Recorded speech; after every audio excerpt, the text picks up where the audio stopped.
Ya Allah, Ya Allah, Ya Allah, Ya Rahman, Ya Rahim, Ya Malik, Ya Quddus, Ya Salam, Ya Mu'min. أعوذ بالله من الشيطان الرجيم بسم الله الرحمن الرحيم الحمد لله رب العالمين والصلاة والسلام على أشرف الأنبياء والمرسلين حبيبنا وصفينا أبو القاسم محمد صلى الله عليه وآله وسلم أما بعد السلام عليكم ورحمة الله تعالى وبركاته. What is the meaning of monotheism?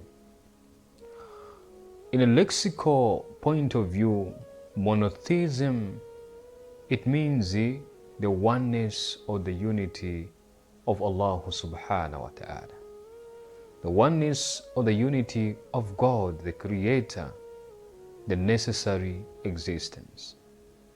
But in philosophy, in scholastic theology, in akhlaq, which is ethics, and in mysticism, monotheism can have different meanings depending on the angle which it is investigated on or how it is looked upon. Monotheism can be defined or can be explained in many of the scholastic terminologies or the philosophic terminologies, that of which can be brought forth for us to simply understand and easily have the overview of what monotheism is. The first of these terminologies that we can use is what is called the negation of plurality. This negation, it means the denying of two or more gods within the essence of Allah subhanahu wa ta'ala. This is a belief that a believer has within himself, to believe that Allah the Creator must be one and must be unique, and His unity is always emphasized within the creation and what He creates Himself. That means negation of plurality of Allah subhanahu wa ta'ala. Another point and another concept of accepting or understanding the meaning of monotheism is a negation of composition, meaning that applying the components to Allah subhanahu wa ta'ala. Simplified as making an understanding that Allah subhanahu wa ta'ala is comprised of many different parts, for which if these parts are not assembled together, then there is no existence of Allah subhanahu wa ta'ala. This is a concept that is a weak concept as well. We have to deny this concept. Why? Because monotheism must make us believe and understand that Allah subhanahu wa ta'ala is self-evident. He is within Himself the Creator and the Lord that bestows creation, and the formation of Lordship is within Allah subhanahu wa ta'ala. So, Allah subhanahu wa ta'ala cannot be put into compositional parts. Another most important point that we can mention in proving the oneness of Allah subhanahu wa ta'ala or understanding the meaning of monotheism is understanding the term that is called Tawheed al-Sifat, the divine attributes of Allah subhanahu wa ta'ala. They should be within the essence of Allah subhanahu wa ta'ala. They should not be outside, or they should not be separate with Allah subhanahu wa ta'ala. The attributes of Allah should be within Allah subhanahu wa ta'ala, within His essence. Another terminology that we can use to understand the meaning of monotheism is a terminology that is called the unity of divine actions. The unity of divine actions, this simply means that Allah subhanahu wa ta'ala, God the Almighty, is self-sufficient in whatever He does, in all His works. Meaning that He does not need anything nor anybody to assist or to help him out for whatever he wants to bring to life, for whatever he wants to bring on board, or for whatever he wants to create in his creation. That means that the power of will, the power of understanding the knowledge behind and the wisdom behind whatever he wants to create and whatever he's going to create is within Allah subhanahu wa ta'ala. That defines also the unity and the concept of monotheism. This means that human beings and all the creations of Allah subhanahu wa ta'ala must come to the realization of this supreme existence of Allah subhanahu wa ta'ala as an independent effectuality that influences every creation that is within this earth and in the heavens. The Quran emphasizes a lot about the jinn and man and all that is in the natural corporeal understanding, the natural world and the natural existence as getting the aid from Allah subhanahu wa ta'ala. Why? Because Allah subhanahu wa ta'ala is the necessary existence. If a supervisor of a law firm company orders his workers to take a project on how to handle the law within the society and in the country, and that project with the workers comes to be on a success point, it gets to be successful, and the only person that is going to be recognized within the society is a supervisor of this law firm, is a supervisor of this project. But in the course of time, the people that were working, it was his workers. It was his workers that had to work hard, strive hard to bring on board an understanding and to raise the level of this firm to the highest level. It is going to be praised by the society outside there, but the credit all goes to who? It all goes back to the supervisor of this law firm.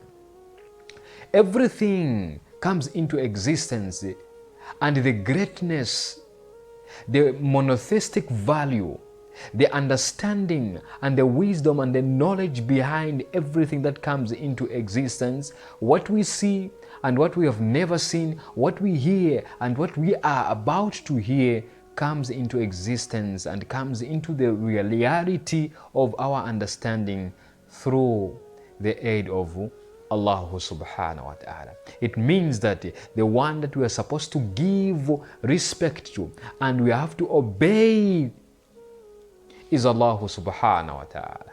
When we give an example of a project directed by the supervisor, goes back with an example of Allah subhanahu wa ta'ala.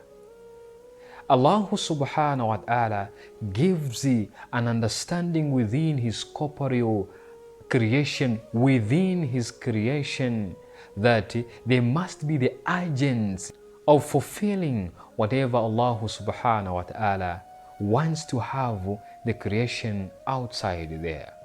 It means that the agents, which is the seed, the plant and the fruit, with an aid of the rain, all these things goes back from the aid of Allah subhanahu wa ta'ala as the highest level agent to bring on board of influence, to influence these things that Allah subhanahu wa ta'ala must bring them to an understanding. With this power and with this understanding, Allah subhanahu wa ta'ala in the Quran, Surah Al-Kahf, verse number 39, he mentions that Ma sha Allahu la quwwata illa billahi.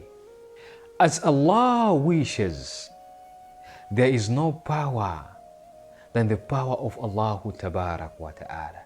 It means this independent effectuality with the aid of giving influence to everything that exists is within the power of Allah subhanahu wa ta'ala. And there's nothing that can surpass the power of Allah subhanahu wa ta'ala.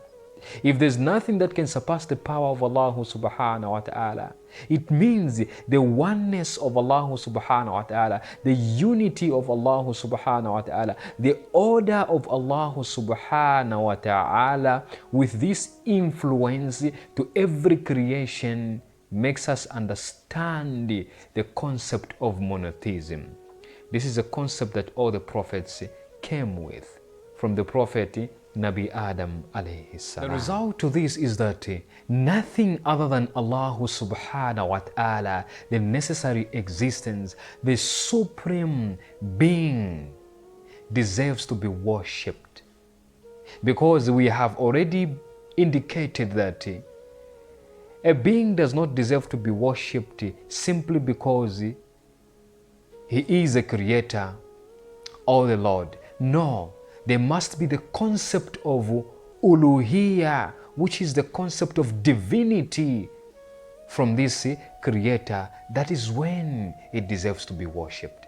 Allah subhanahu wa ta'ala, with an influence that is effectual, that is factual to everything that is within the creation, deserves to be worshipped, because Allah subhanahu wa ta'ala is divine, and the concept of monotheism makes us understand the concept of uluhiyya, divinity, which is within Allah subhanahu wa ta'ala. This means that your entire trust must be in Allah subhanahu wa ta'ala, must be in the creator.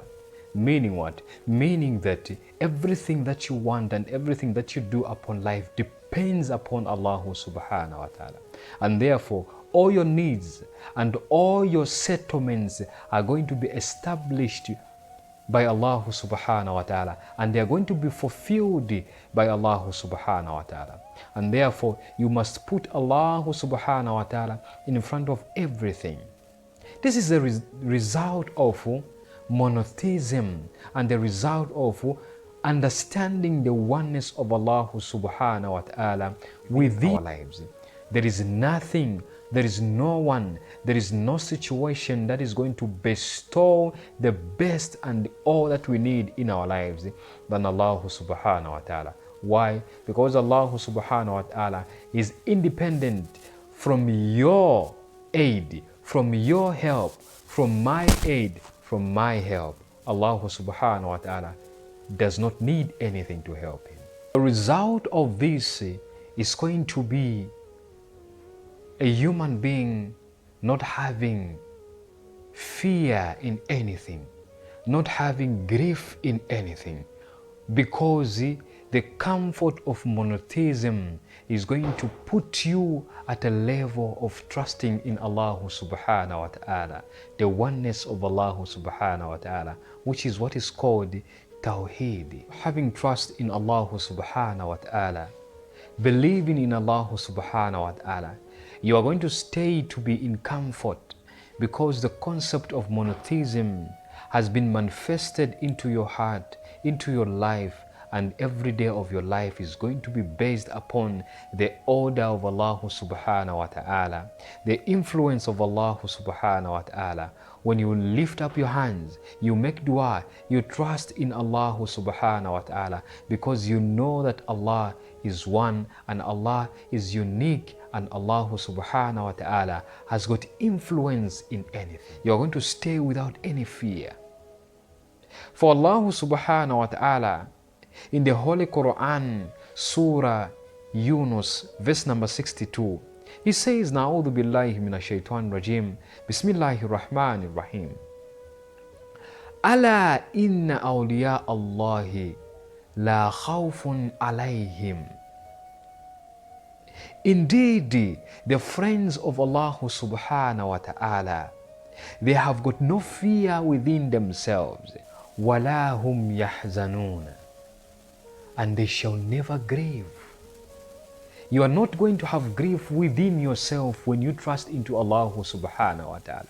You are never going to have fear within yourself when you have hope into Allah subhanahu wa ta'ala. When you believe that Allah subhanahu wa ta'ala is the only being that is of aid, that is within your life, and that is going to assist and help you. the strongest part of your iman, the strongest part of your faith is going to grow, and it is going to manifest with the love of Allah subhanahu wa ta'ala, because the concept of monotheism is within your heart, is in your mind. May Allah subhanahu wa ta'ala make us the people who love, who understand the concept of monotheism. Assalamu alaikum wa rahmatullahi ta'ala wa barakatuh. إن الله وملائكته يصلون على النبي يا أيها الذين آمنوا صلوا عليه وسلموا تسليما